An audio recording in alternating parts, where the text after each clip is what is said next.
reported and you decided, thank you very much. The response overwhelming to our story last week about a program that pairs wounded soldiers with service dogs.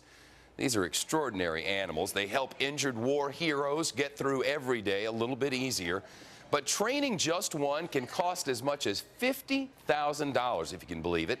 And since the government really doesn't have a program set up to foot the bill, a World War II veteran made it his mission to get disabled vets the canine care they need.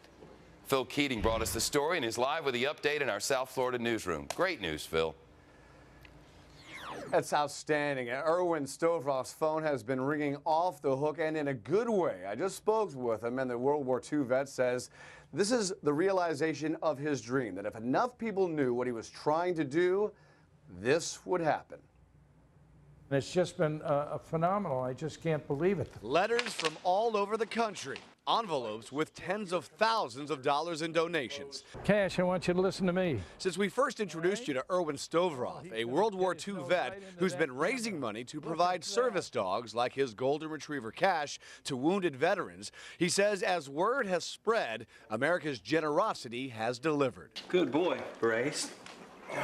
Wounded veterans like Joseph Worley are returning from Iraq and Afghanistan with lifelong injuries. And whether those are physical or psychological, well-trained service dogs can be indispensable, including the ability to detect an oncoming seizure.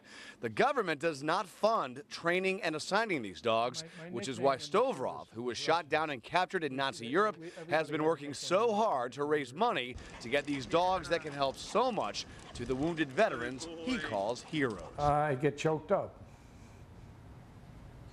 It's very emotional. And those that are helping me, we all feel exactly the same way.